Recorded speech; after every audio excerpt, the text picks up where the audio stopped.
Assalamualaikum warahmatullahi wabarakatuh. Perkenalkan, nama saya Ratjana Fitriani Arianto dari Prodi Kelas Agribisnis A, nomor NIM 4120210007. Di sini saya akan membahas materi pendidikan Pancasila.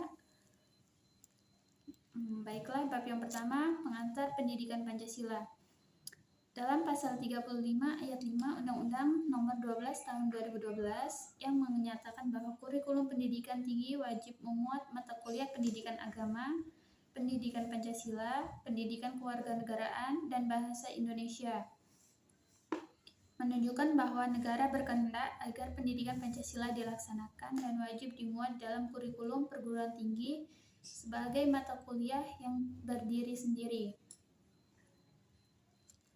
Selanjutnya, metode pembelajaran pendidikan Pancasila menggunakan pendekatan student center learning.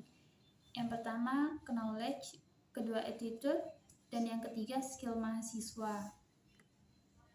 Selanjutnya, yaitu urgensi pendidikan Pancasila di perguruan tinggi. Di sini ada dua segi, yaitu dalam segi objek material terbagi menjadi empat cara, yaitu secara historis. Di sini Presiden Soekarno pernah mengatakan, jangan sekali-kali meninggalkan sejarah. Hal tersebut sejalan dengan ungkapan seorang filsuf Yunani bernama Cicero pada 106 sampai 43 sebelum Masehi, mengungkapkan Historia Vitae Magistra yang bermakna sejarah memberikan kearifan. Selanjutnya, secara sosiologis, Soekarno menegaskan bahwa dalam perspektif sosiologi, suatu masyarakat pada suatu waktu dan tempat memiliki nilai-nilai tertentu. Selanjutnya, secara yuridis, negara Republik Indonesia adalah negara hukum atau restat, dan salah satu cirinya atau istilah yang bernuansa bersinonim yaitu pemerintah berdasarkan hukum, rule of law. Selanjutnya, secara politik, berasal dari fenomena kehidupan politik bangsa yang bertujuan mampu mendiagnosa dan mampu memformulasikan saran-saran politik yang ideal sesuai nilai-nilai Pancasila. Yang kedua, yaitu segi objek formil. Di situ terbagi menjadi tiga, yaitu pendekatan secara ilmiah, filosofis, dan ideologis. Selanjutnya, peristiwa dan fenomena sosial yang aktual dan berkaitan dengan Pancasila. Di sini ada tiga, yaitu terorisme. Suatu istilah digunakan untuk penggunaan kekerasan terhadap penduduk sipil atau non-kombatan untuk mencapai tujuan politik dalam skala lebih kecil daripada perang. Selanjutnya, globalisasi.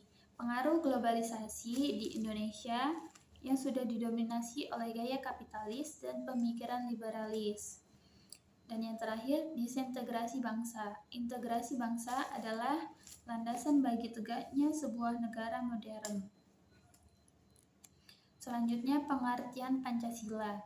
Yang pertama yaitu pengertian Pancasila secara etimologis. Dalam bahasa Sanskerta atau bahasa Brahmana Indianya, itu Pancasila berasal dari kata panca dan sila. Panca artinya 5 dan sila atau sila berarti batu sendi atau kasar. Kata sila juga berasal dari kata susila yang berarti tingkah laku yang baik. Selanjutnya, pengertian Pancasila secara historis. Dalam sidang BPUPKI pertama dilaksanakan selama 4 hari, yakni dimulai pada tanggal 29 Mei sampai 1 Juni 1945.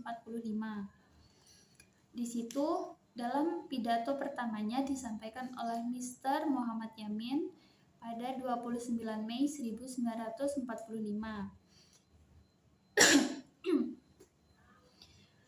Dalam pidato keduanya, yaitu disampaikan oleh Profesor Dr. Mr. Supomo pada tanggal 31 Mei 1945.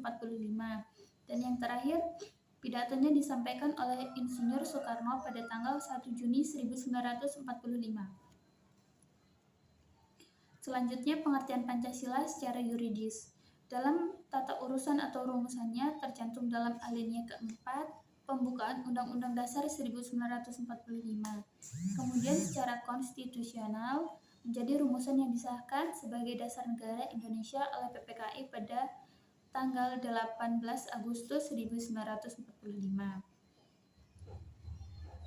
Selanjutnya, landasan pendidikan Pancasila.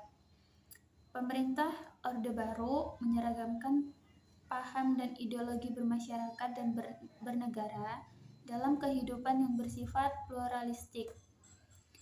Di situ MPR melalui Sidang Istimewa tahun 1998 dengan Tab nomor 17 MPR 1998 tentang pencabutan pedoman penghayatan dan pengalaman Pancasila atau P4 menetapkan Pancasila sebagai dasar negara.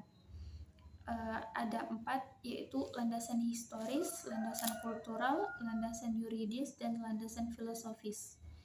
Selanjutnya kita akan membahas bab 2, yaitu tujuan pendidikan Pancasila. Yang pertama, tujuan nasionalnya. Tujuan nasional dicantumkan dalam pembukaan Undang-Undang Dasar 1945 alinea keempat. Dalam pembukaan itu diwujudkan melalui pelaksanaan penyelenggaraan negara yang berkedaulatan rakyat dan demokratis dengan mengutamakan persatuan dan kesatuan bangsa berdasarkan Pancasila dan Undang-Undang Dasar 1945. Selanjutnya, tujuan pendidikan nasional. Dalam Undang-Undang Nomor 2 Tahun 1989 tentang Sistem Pendidikan Nasional, Pasal 4 dinyatakan tujuan pendidikan nasional. Hal tersebut sesuai dengan Undang-Undang Dasar 1945 Pasal 31 Ayat 3. Selanjutnya, tujuan pendidikan Pancasila. Tujuan utama pendidikan Pancasila adalah untuk menumbuhkan wawasan dan kesadaran berbangsa dan bernegara, sikap dan perilaku cinta tanah air, dan bersendikan kebudayaan bangsa, wawasan Nusantara, serta ketahanan nasional dalam diri kita yang sedang mengkaji dan akan menguasai teks. Yang terakhir yaitu misi dan visi pendidikan Pancasila. Misi pendidikan Pancasila yaitu menjadi sumber nilai dan pedoman bagi penyelenggaraan program studi dalam mengantarkan mahasiswa mengembangkan kepribadiannya. Dan visinya yaitu membantu mahasiswa agar mampu mewujudkan nilai dasar agama dan kebudayaan serta kesadaran berbangsa dan bernegara dalam menerapkan ilmu pengetahuan, teknologi, dan seni yang dikuasainya dengan rasa tanggung jawab kemanusiaan. Sekian yang dapat saya sampaikan. Wassalamualaikum warahmatullahi wabarakatuh.